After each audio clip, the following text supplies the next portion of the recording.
everyone, and welcome to another edition of the Do Good to Lead Well VIP webinar and podcast series. I'm your host, Craig Dowden.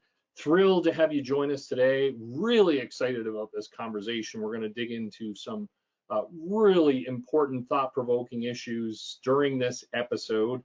And for those who are attending live, really excited to hear your questions. Always like to begin and provide a bit of context of where the Do Good to Lead Well podcast series was born. And this was in advance of my first book, Do Good to Lead Well, The Science and Practice of Positive Leadership.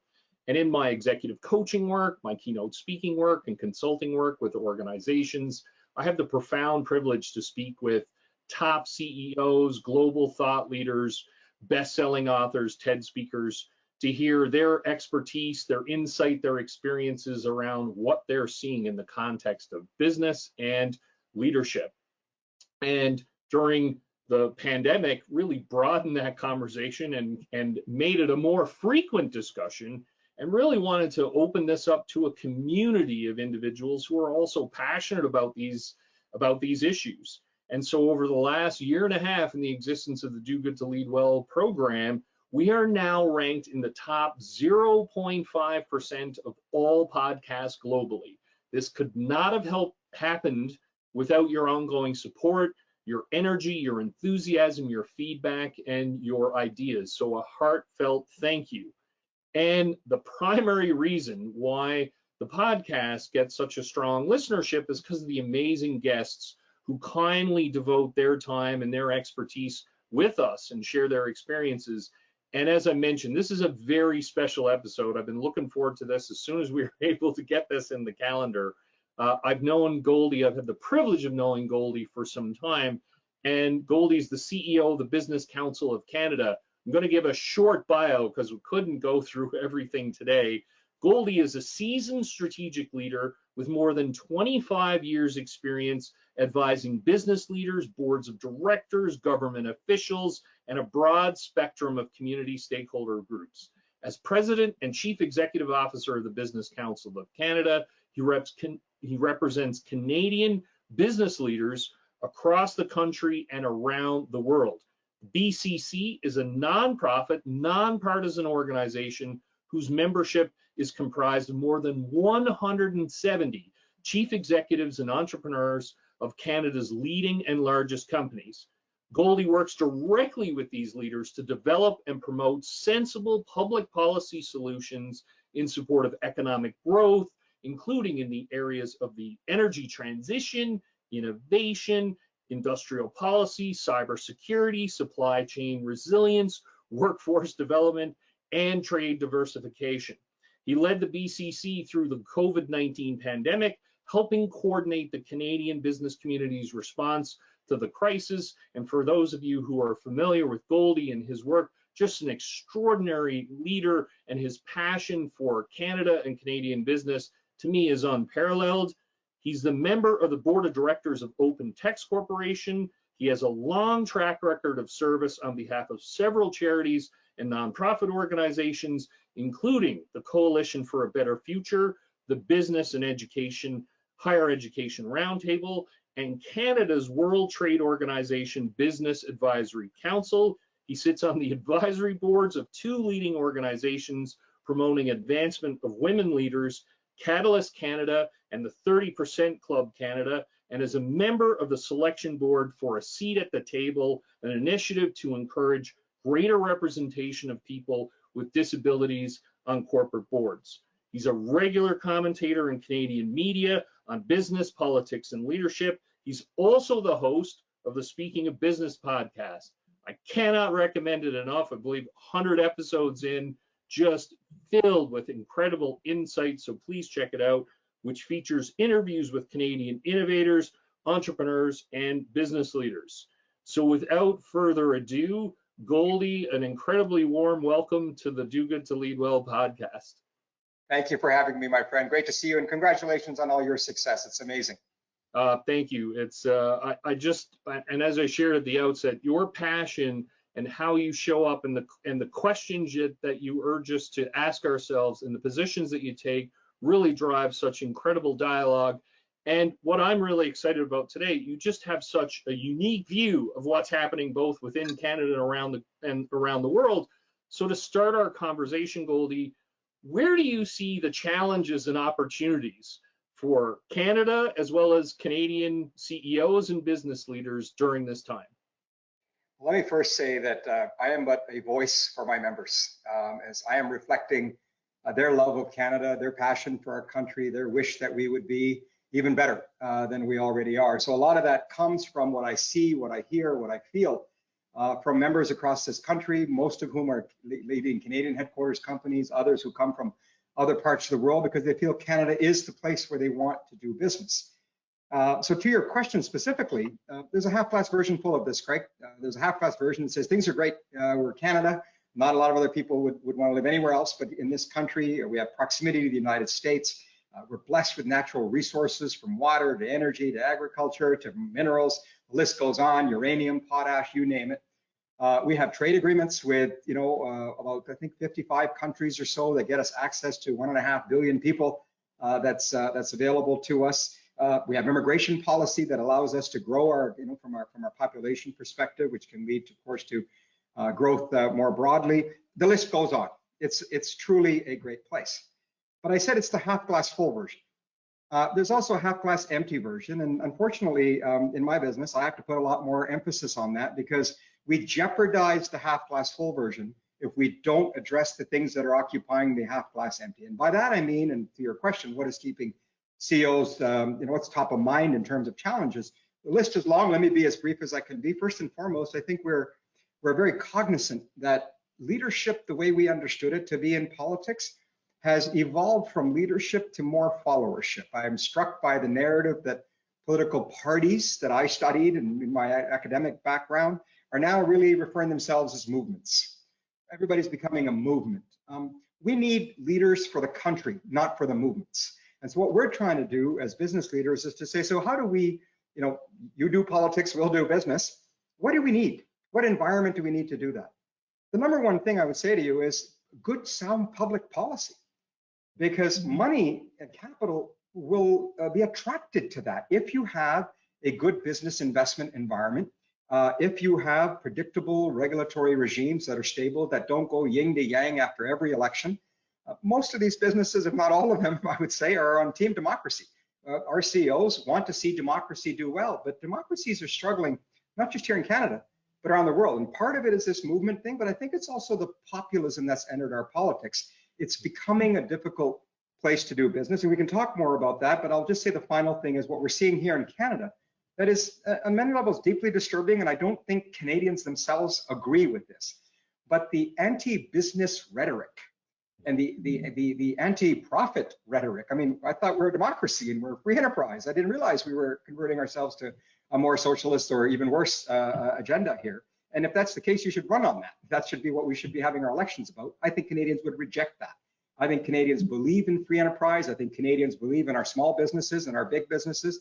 And I think they want us to be successful. And I guess as it's my job to find a way to make sure that the public policy allows for that to happen, because if not, capital moves. Mm-hmm. No, absolutely. And I love that, and already getting some great comments in the comment section around this. And one issue I'd love to explore with you, Goldy, is that we just see, and you touched on this, that decline in trust, like we're just seeing this precipitous decline across the board. And you also talked about it can be really challenging to have constructive conversations because there are tough issues in front of us where we need to be working together to figure it out. What are your thoughts in terms of what we're seeing in the trust spectrum, and what can all of us do? Every single person here listening to the podcast, be it a business leader, be it a Canadian citizen somewhere around the world, what are some elements that we can bring to look to push that conversation forward? The first thing we should do is demand better of people who seek public office. We need to elevate this debate. We need to elevate the discourse. Treat Canadians with respect. There are smart people. I go to sleep comfortably despite all the things I'm going to say today because I believe in the collective wisdom of Canadians. I think we're a smart group of people. I think we need to be better engaged ourselves and better informed ourselves and see through the noise that is social media. And by the way, that's at the margins. Like the vast majority of Canadians are not doing that. they're going about their daily lives. I think we have to elevate the debate to having a discussion where Canadians can get together and have dialogue and debate and discuss. And you know what else, Craig? It's okay for them to disagree. We don't have to run to our corners and say, oh my God, I'll never talk to Craig again. That's not how we built this country. That's not how we built this country. We had disagreements and we found a way forward. And what we're seeing now is, I think the facts are no longer the center of a discussion and a debate. You know, we've stood firm as business leaders on the facts. I can't make stuff up, so I have to say, hey, listen, in a world where we're serious about climate change, does it make sense that we're letting Korea and Japan and China and India increase their reliance on coal? You know, Canada exports thermal coal, but we are limiting the amount of LNG that we can get out of this country. Those are facts that need to be discussed. Nuclear. For the longest time, the environmentalists have said, no nuclear, no nuclear. Now, even our prime minister has said, you know what, I was wrong about that. We're going to have to change our point on nuclear. But we lost a decade of investment. We lost a decade of innovation. We lost a decade of opportunity. Now we're going to play catch up, you know, but there's probably 1,000 nuclear reactors, I'm told, will be required in the world. Canada can be at the forefront of that. We're a very innovative people. You know, we're looking at carbon capture projects that'll be taking place in my home province of Alberta. They're willing to put billions and billions of dollars into what, Craig? Into an exercise for which there's no money to be made. This is just do good. Capture carbon, move it, store it. Maybe someday it's worth something, but right now it's just it's a business line item that costs you money. But yet we're prepared to do our part, work with governments to find a way to do that. Hydrogen, I could go on and on. If we can have an honest conversation and elevate the discussion and the debate, I think what you'll find is we can give faith to our institutions. We don't, as a federation, even meet prime minister and premiers anymore. That doesn't happen anymore. I grew up watching FMC meetings. I'm not saying that that's the be-all, end-all, because they're usually a cash grab by the provinces, but at least there's a sense that your country, it's like your executive team of the nation never meets.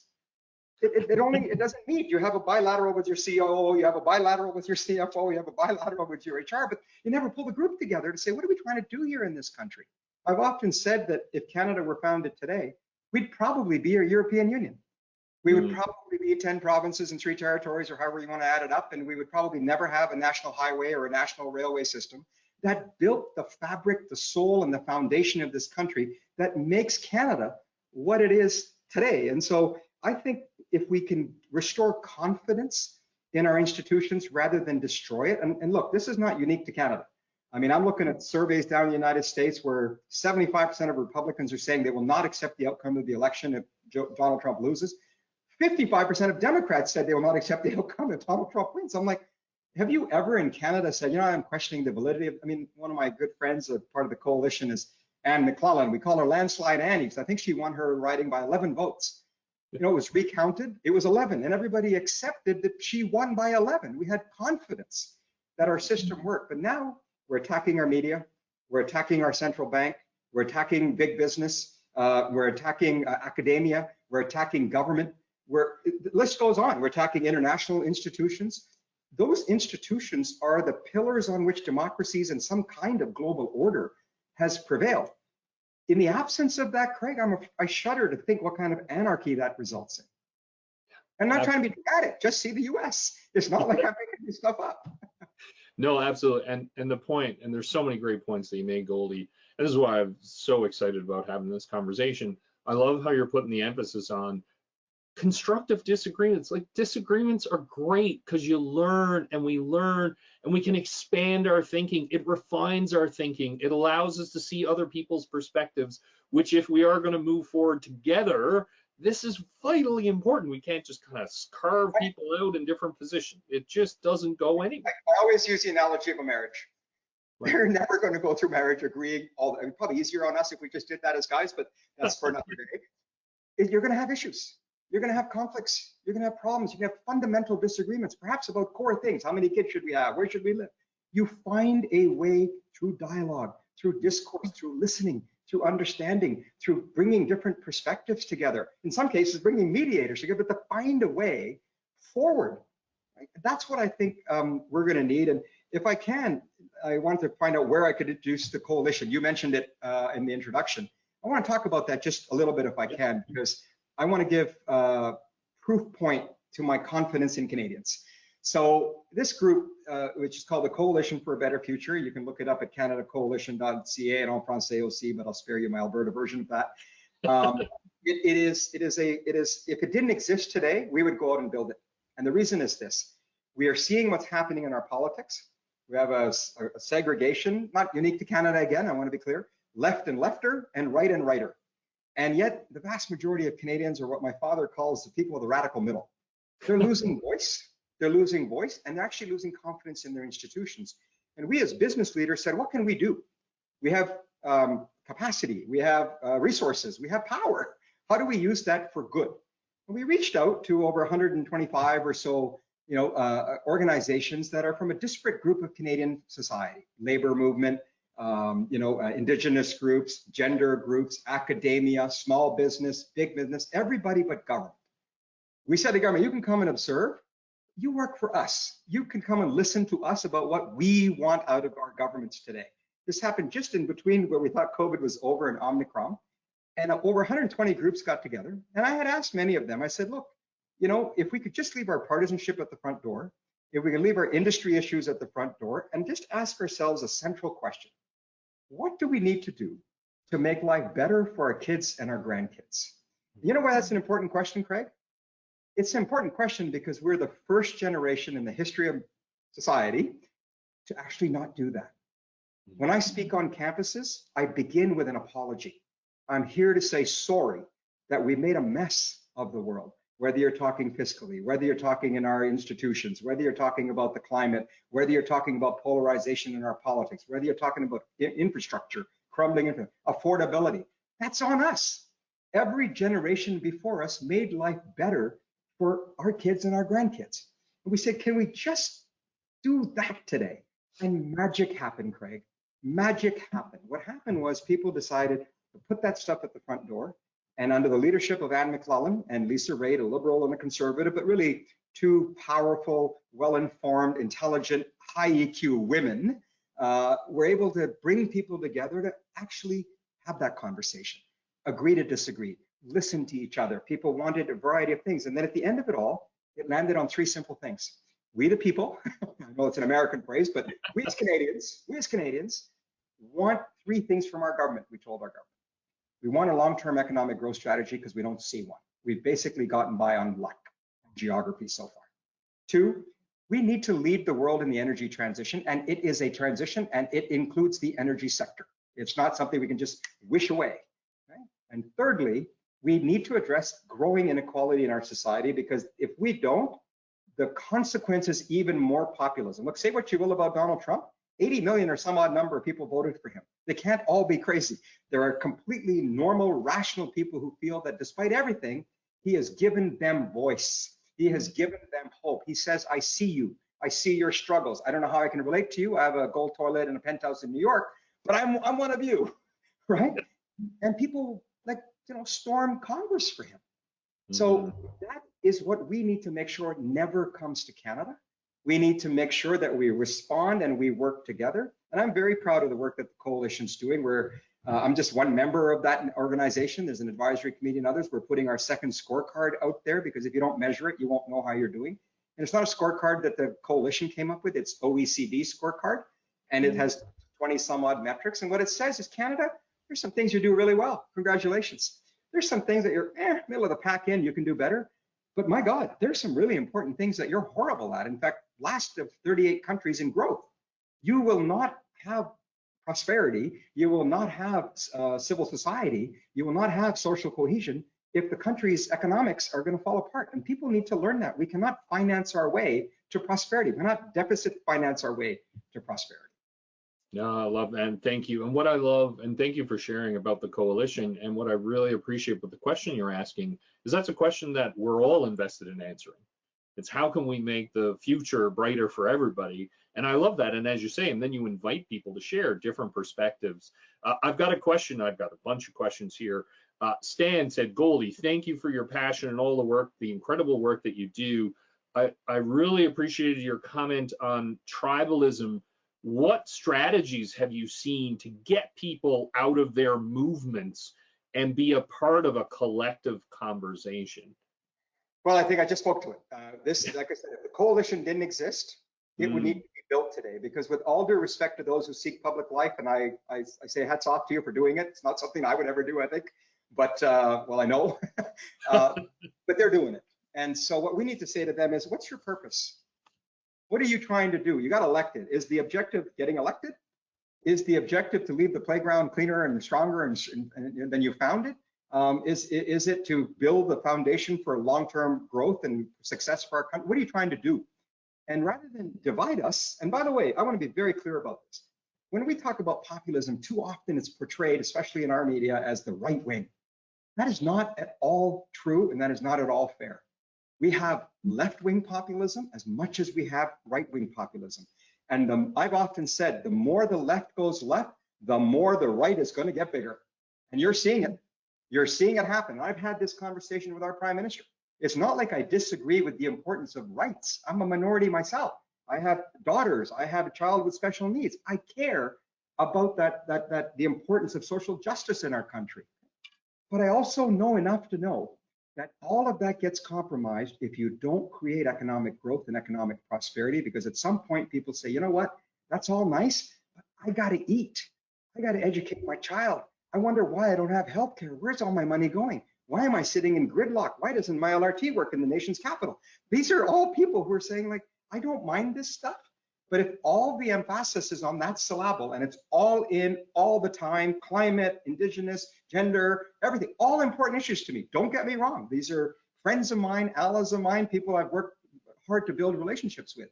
But even they now understand that after 7 or 8 years of this government, not a lot of progress has been made on emissions. Not a lot of progress has been made on gender equality. Not a lot of progress is being made on some of the issues that they have really put their eggs in this basket on.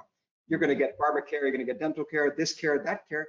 But if you don't care about the math, you're actually jeopardizing the sustainability of programs that you're introducing to people that they're not going to count on. But unfortunately, either this same government or another government one day will have to pay the piper, because this is where the facts come back.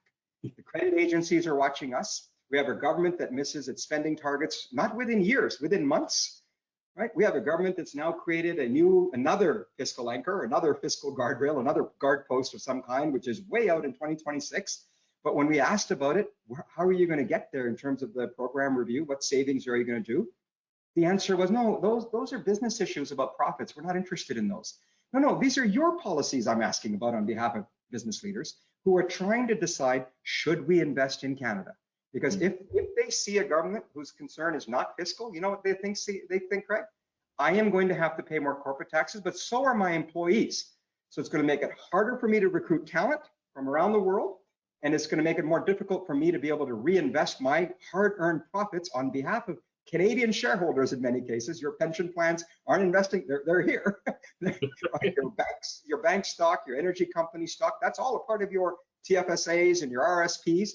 If you want them, you want to harm them and benefit foreign companies and give them the subsidies, why don't we put in some kind of a plan together to grow our economy? Like, that's how you do this. And I don't think, I'm willing to be challenged on anything I say, but you're not entitled to your own facts. That's the one thing I won't bend on. If you find any one of us saying something that's not factually true, call us out on it. Let's have that conversation. Well, and for me, I'm a huge advocate of evidence-based practice. It's all about data, as you say. You can't have your own facts. And something that I love about how you approach issues and topics and engage in conversation and debate, Goldy, is because you say, okay, here are the numbers, here are the data, here are the facts, here are the trend lines. And it might be uncomfortable to talk about. Not talking about it doesn't make it go away. It exacerbates the challenges.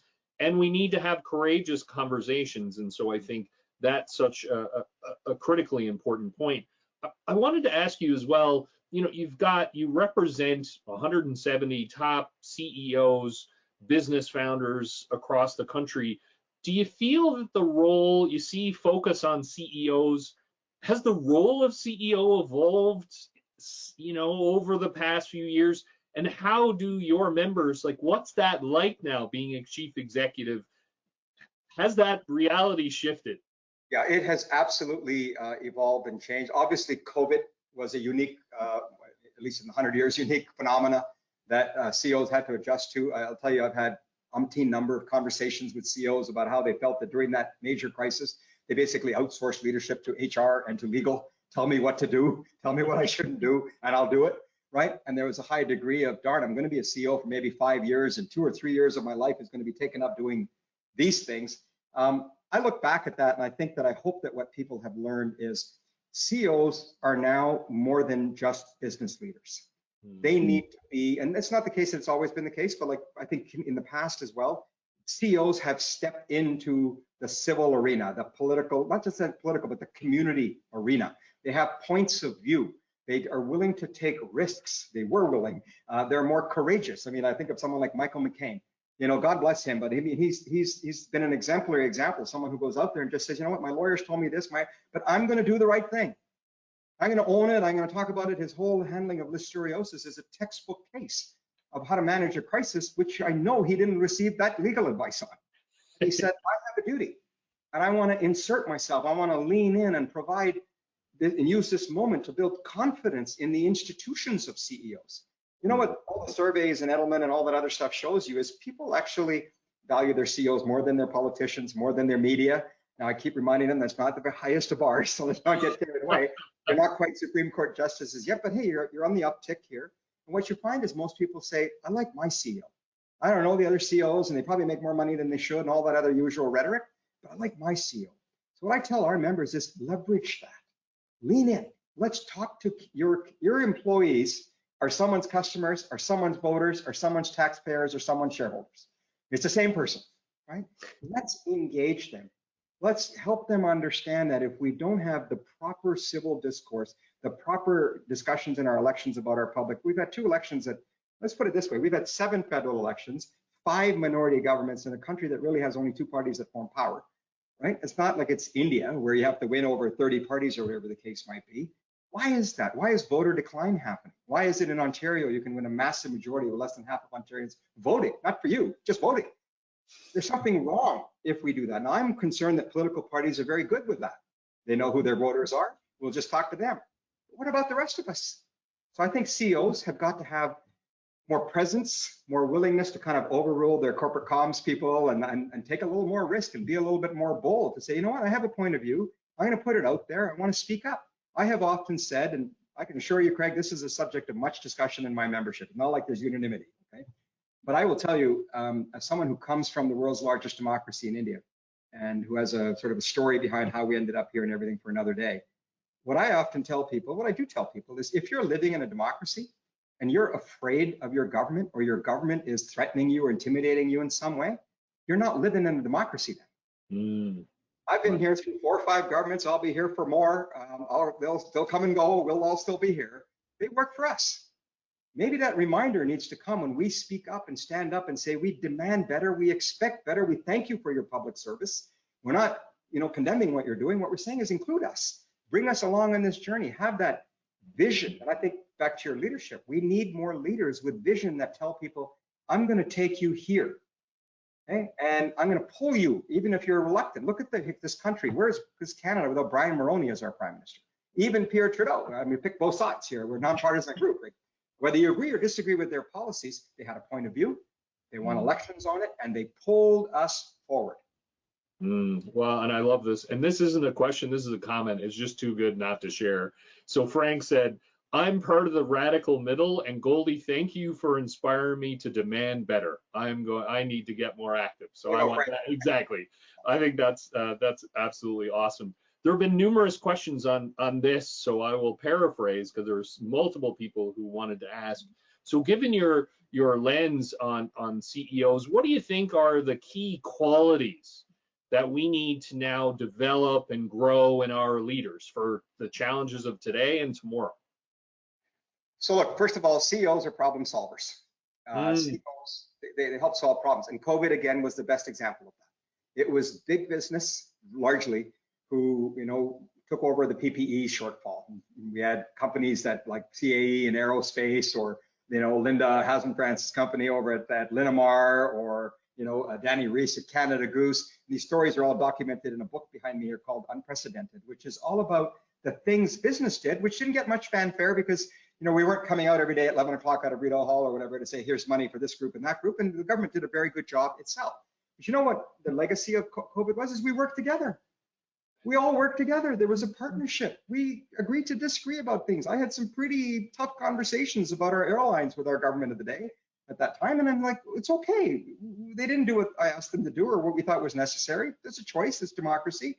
It hurt our industries badly. It hurt Canadians badly, but you know what? Canadian people will render their judgment on that and have. They were reduced to a minority, right? So we have to be learning from the history of that, which is partnerships is better. Bring people in. The coalition is about bringing people in who can agree to disagree. It's okay, as I keep saying, it's all right. But let's find what we agree on. I'll give you a simple example. Childcare. Childcare is a policy, if you look back how it sort of materialized, obviously the government of the day was keen on introducing it. And let me be clear, there's a lot of things we've worked on with governments, liberals, conservatives, NDP, some concoction thereof across this country to find ways to do things together that will help elevate both the debate and the outcomes for Canadians. Childcare is a great example of that. My friend Hassan Yousaf, who's a senator now, was the head of the Canadian Labour Congress.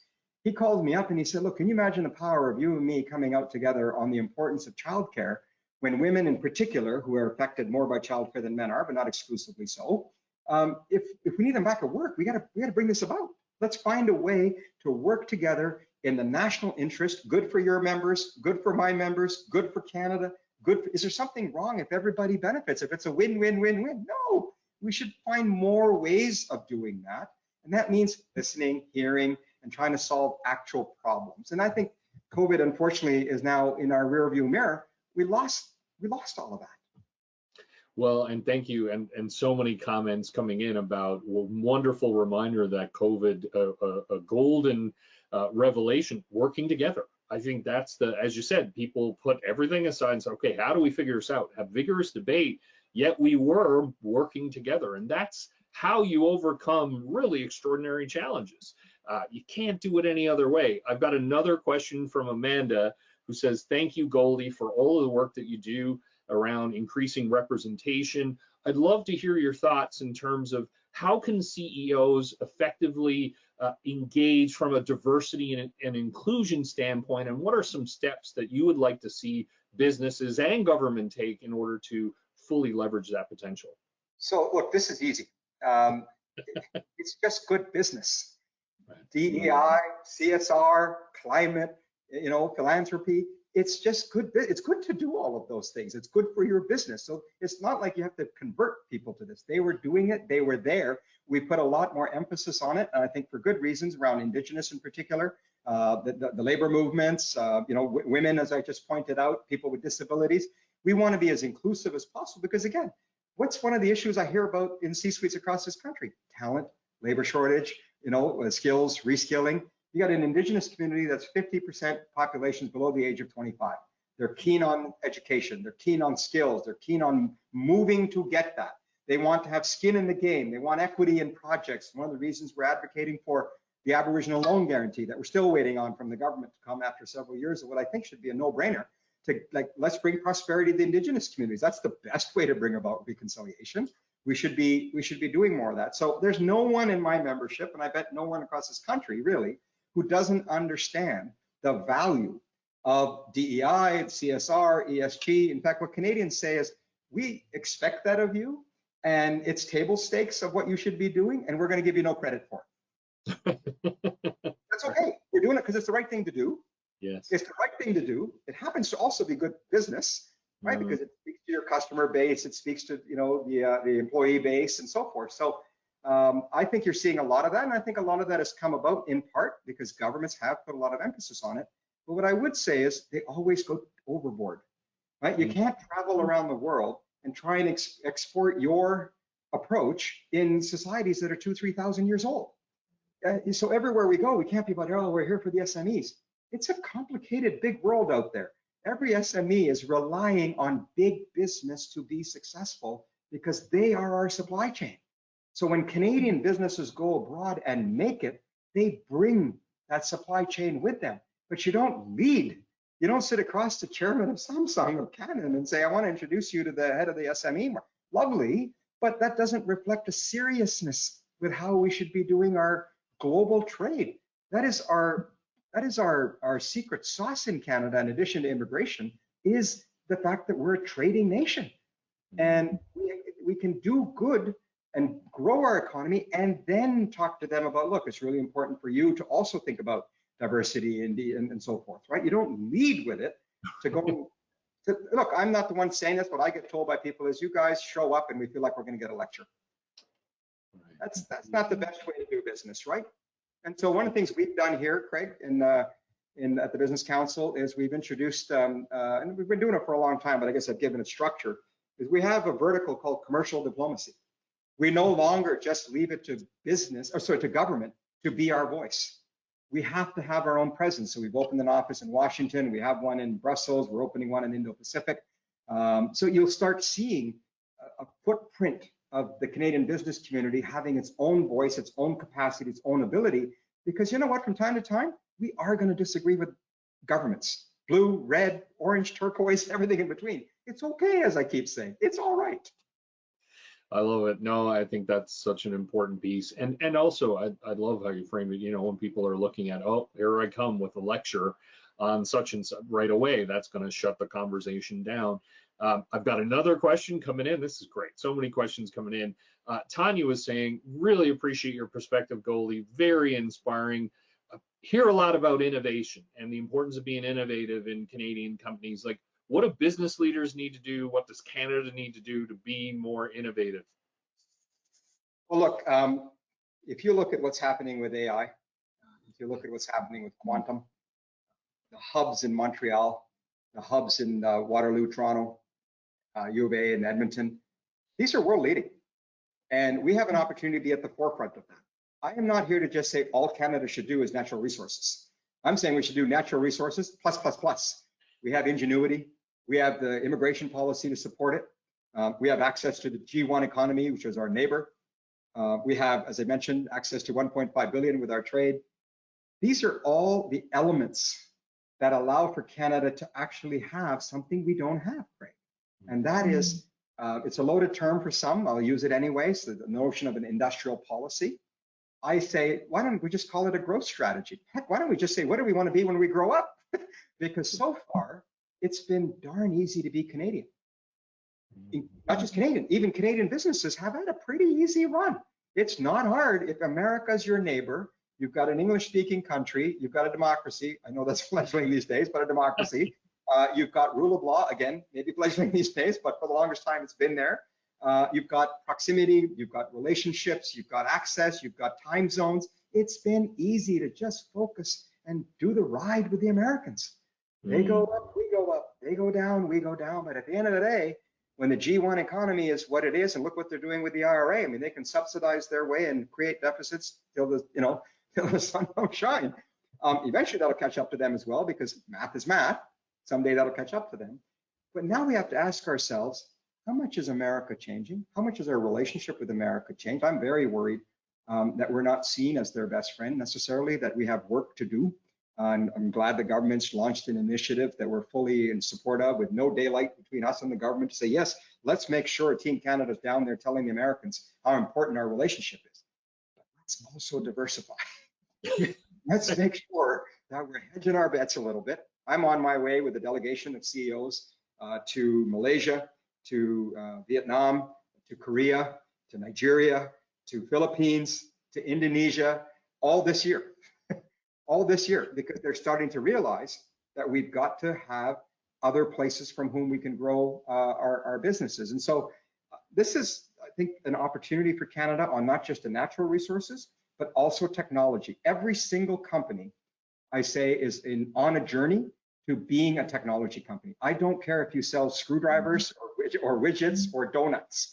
We are all on a journey to being a technology company. And the impact of AI, like we are at the beta level of this, we're on the ground floor of this, if not the basement. What is coming at us is the change equivalent to the internet having come about, or everybody holding a handheld phone, walking around with everything that they can possibly imagine in their hand. This is fundamental change that's about to take place.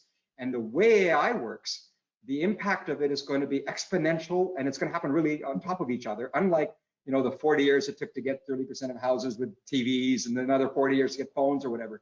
This is happening. It's happening now, and we can be in the front of it, but we got to work together. We can't have regulatory.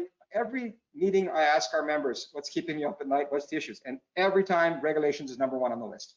We get in our own way. We have a government now that is obsessed on groceries. Right? There are at least eight different grocery chains in this country. 3 of them are multi-global nationals like Amazon and Costco and Walmart. Margins in this business are like 5%. And we're going to be raking them all over the coals. We're actually asking them to collude to bring prices down, which is not even allowed by law. This is silly. Now we have profits are bad. When did profits become bad? Right? This is not constructive. It's not helpful. And it's not going to lead to the solutions that regular people are stressed about. Why are my kids in my basement after 2 degrees? Why is it that they can't afford a house? Why is it that I sit for an hour and a half or so to get to work and to come back to work? For those of us who work, it's not like in Ottawa, there's a lot of people doing that, let me tell you, but that's for another day as well. Yeah, that's part 2 of the webinar. Yeah, that's right. Bonus after hours. I've got a question. This is great. And it sounds like a debate. Lisa said counterpoint. There are lots of CEOs who have dived into speaking out, stating their opinions, and got it really wrong. How are you advising CEOs on speaking up authentically, not becoming a viral moment, and then the comment, and yes, I'm a comms person? So, you've answered your own question in your question, and that is the word authenticity. One of the things I think that is going to set people apart, why I use Michael as an example, but I can go down a long list. I look at someone like Jeff Orr, CEO at Power Corp. He had said in one of my podcasts, I think there's something around like, live your personal values in your professional life. And that struck me because what he's saying is be who you are always. Not someone else as a CEO, someone else as a father or mother, someone else as your neighbor. Have those values be consistent, because then you're authentic.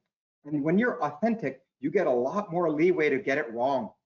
That's what Michael McCain proved. Now, I hate to keep coming back to him, but he's the poster child for someone who overrode all the comms, all the legal advice, and everything. Said, no, I have to do the right thing. Those are my values. Those are the McCain family values. And I have to do that. I have to apologize. I have to create restitution. I have to, I mean, it's easy to just hide behind lawyers, right? I think authenticity is absolutely the key. And I'll have you know that anytime I speak to, and I love speaking to campuses of MBA classes and others, I tell them this important thing: be who you are. You have one life, to the best I know, it's short. Be who you are. Don't spend it being somebody you're not. And you will benefit from that when you get it wrong. And you'll absolutely benefit from it when you get it right. And let's hope you get it way more right than when you get it wrong. Well, I love that, and thank you. And got a lot of positive comments in the chat, Goldy. And it reminds me of I had the privilege of collaborating with Alan Mulally, and for my latest book. And then he defined authentic leadership, which I love and I think is just so beautiful in what you just shared. It's when our values, beliefs, and behaviors are in alignment, and people only see our behaviors and then make assumptions around values and beliefs. I love how you're commenting on that, because that's so powerful, and the values become that anchoring piece. And one of the things, and I'd love to get your take on this, because my thought process is, when we can approach a conversation or every interaction and relationships that we have with authenticity and values-based, well, when we disagree, you know what I'm standing, and we can talk around that. I'd love to get your take on that and how values help direct those discussions and communication. Look, I spent 17 years of my life in my career at a company called Hill & Knowlton. And I had lots of options to go to a lot of different public relations, government relations companies, small, medium, large. I chose it for 2 reasons. First and foremost is leadership. I was going to a place where I saw a leader that I could be mentored by and groomed by and learn from. I'm grateful for that opportunity. I wouldn't be here without it. The other reason was this leader believed in values. They didn't change. They hung on the wall, but they weren't just something on the wall. They were practiced. They were honored. You have a little bit of a sort of a shelf life if you or elasticity to you violating those. You will get called on it, but you won't do it again. You know, and one of the values that I cherish the most, and I bring to me in any role that I do, is the value of constant improvement. The idea that none of us are ever done. That if you're done, it's probably because you're 6 feet underground somewhere. The chance to learn, the chance to grow, and I hear that in my podcasts all the time. You know, I remember Jeff Smith over at Ellis Dawn had a great line where he said, "Just get out of the way." Right? Get out of the way, trust people, let them do what it is that they're able to do. Tracy Robinson, my vice chair at the Business Council of Canada, now the CEO of CN, said, you know, the most important thing I can do is the value of trust. That if I have a good company and I've created expectations and clarity in mandates and clarity in job descriptions and all of that, I should trust the people to do what they do. I don't need to I'm not a micromanager myself. I don't like to hover and ask all the time. I'll know if you get your work done, don't get your work done. But most importantly, I want you to know you can come in and talk to me if you're having a challenge, or it's not an indictment on you that you couldn't do it by yourself. So I really believe strongly in that. And as I listen to sort of the expectations of our next generation of leaders, I hope that they take the time to learn from the leaders of the past, or even the leaders of the present. And I think of two in specific: Dave McKay, CEO of RBC, and Jennifer Wong at Aritzia, whom I just did a podcast with. These are two people whose entire life and career has been spent in those two companies that I just mentioned. And I remember Dave saying in a presentation where he was voted as CEO of the year by an organization, and he said, you know, somewhere in my life early on, as I was a teller and I was working my way through the bank, it just hit me that why can't I be CEO one day? Like why not me? What a great question. And he was able to get there. Jennifer Wong, just now on the podcast, talked about how Aritzia had 2 stores in Vancouver. She went to the first one where the owner apparently worked, and he didn't hire her. And unbeknownst to him, she went to the other store, got hired, and she's CEO today, 30 years later. So I think we should learn from the lessons, because not everybody is born with a silver spoon. Not everybody went to Harvard, got an MBA, and became a CEO of a bank. The story of Victor Dodig, my own board chair today. You know, they came with him and his brother, young parents cleaned houses, did whatever it did to make ends meet, you know, and got in one generation to the place that those 2 brothers have gotten to. We should celebrate the success of these people. Kalen Reveniscu, former CEO of Air Canada, landed here, age 4 or 5, I think it was, not a word of English or French. Okay? Look what he was able to do. And so I think we should make sure that today's leaders, who are aspiring leaders, learn from the leaders in the past that got us to where we got to. And I love that. And again, so many great comments coming through. And I think, Goldy, your message around continuous improvement, continuous learning, curiosity, being curious. Huge. Huge. Can I mention one other really important? Yeah, absolutely. Yes. All the podcasts, one of my favorite sections of the podcast is, tell me about your failures. Right. Tell me about a failure. Because I know from my own experience, I learned way more from my failures. Luckily, they're limited, but they've happened. And believe me, some of them are 30 years ago. I've never forgotten. It's in my mind, right? That I know that I can't wing it, that I know I have to prepare, that I know I have to work hard, that I know I have to read. I know we should remember it's not a straight line. We should remind our kids and the next generation of leaders, it's not a straight line. It's okay. In fact, failure teaches you far more. I mean, you don't want to do it in volume. You want to learn quickly. But I would say in my podcast, it's always one of the areas that we explore that I really listen carefully to, because people are very honest about, oh my God, how much time do you have? I've had lots of failures, but I'm a very successful CEO today of a multinational company, and I make good money, and shareholders are happy, and the employees are happy, and I'm contributing to society. But it was my failure that helped get me there. Absolutely, and I love it. And you just put it into the context of the conversations we're having, and you look at, the top best-selling books come Amy Edmondson out of Harvard with The Right Kind of Wrong, and the importance of failing, and my favorite acronym for FAIL, which is first attempt in learning, because it's all around propelling us forward. I think that's so vitally important. And LinkedIn just came out with most valuable skills, adaptability, agility. That's all about continuous learning and improvement. Time has flown by. We've got about 10 minutes left. So this has been fantastic. One of the questions I did want us to explore, Goldy, is around mental health and well-being. Like, that's become a big area of focus, and you're seeing lots of concerning data or in that space. So what are your thoughts in terms of what role does the CEO have in that? What are some key things that each of us can do in terms of our organizations and our communities to have more of a focus on mental health and well-being? Well, I can tell you, particularly during COVID, mental health was literally one or two outside of keeping people safe on the minds of CEOs that I was speaking to. They were extremely concerned about their employees. Craig, I can tell you stories of people you know and I know and others who've prevented suicides on instinct, literally on instinct. That, why is it that, Bob never turns on his camera? He hasn't turned on his camera in 2 weeks here. What's going on with Bob? Check in on Bob. The attention that was given to mental health during that time, making sure your employees were eating well, that they were not overworking, that they had access to, the vaccine, and they had access to the rapid screens. I mean, things that we were able to do to show Canadians during that pandemic was an important reminder that mental health, for all the wrong reasons, became such a big issue. But it hasn't gone away as a result of COVID subsiding. COVID's probably not gone, probably won't be gone for a long time, but it's certainly not prevalent as it used to be. Our CEOs are seized with that because what you're talking about here is first and foremost your colleagues. They're your friends. They're people who work for you.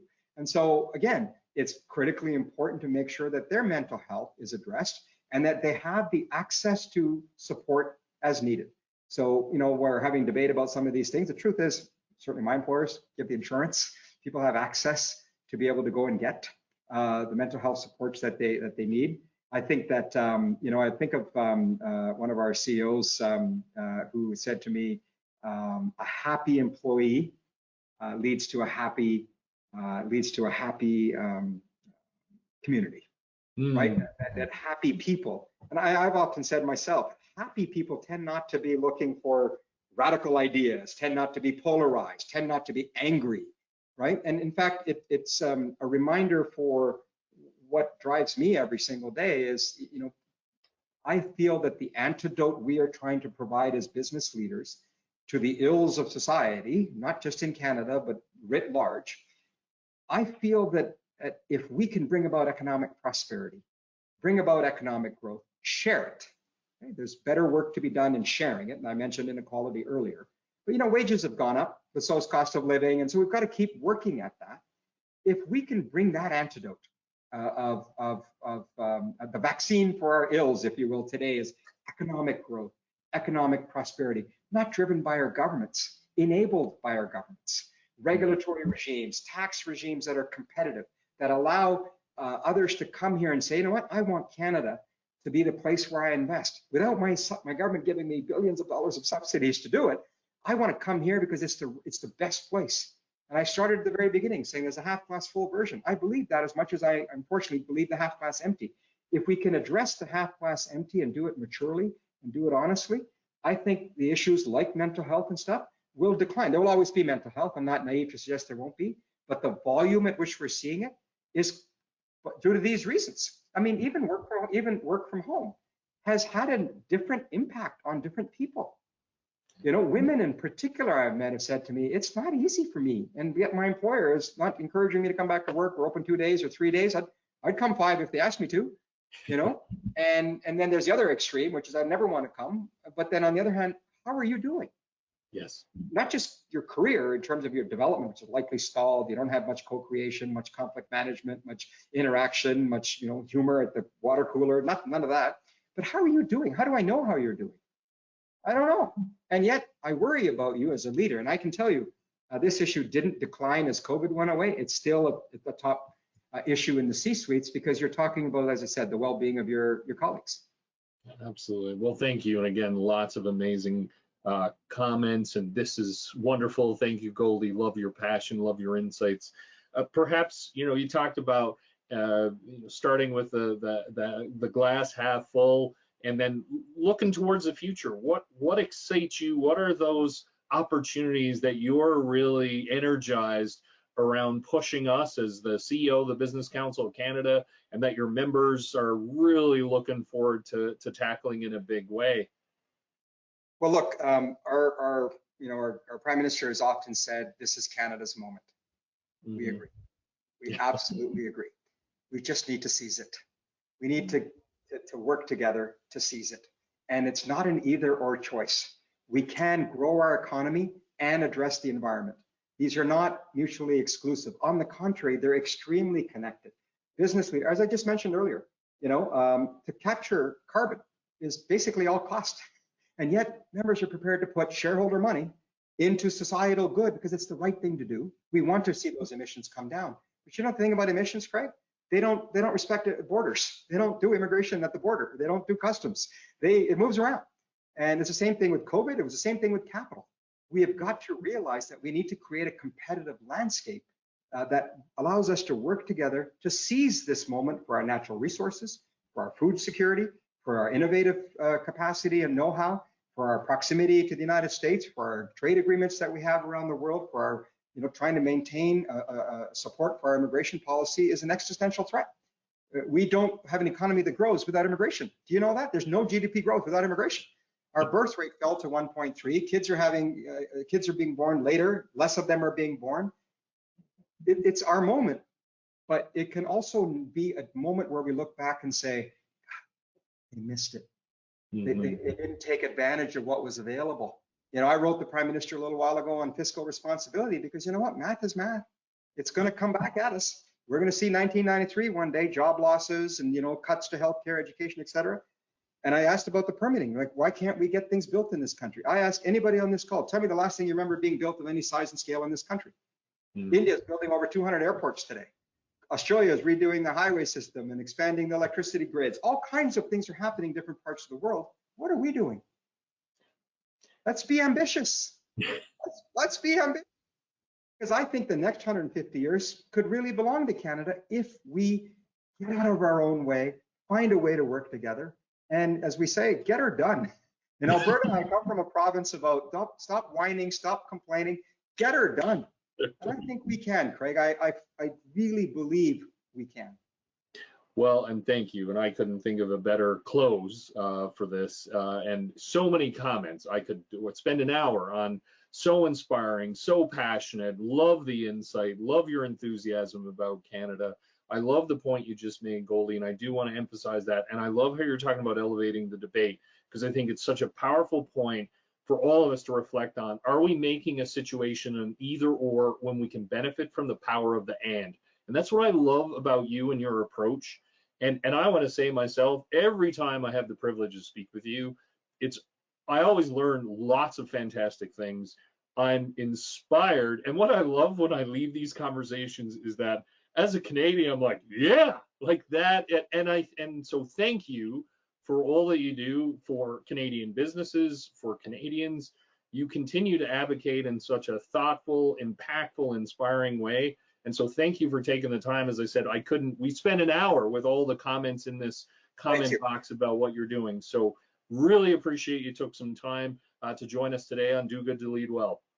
Thank you. And thanks to all those who joined. I really appreciate that you thought it was worthwhile being here. And go Canada. Yeah, that's right. All right, everyone. Until the next episode, take care. Thanks so much for joining us today. Look forward to seeing you soon. Bye for now.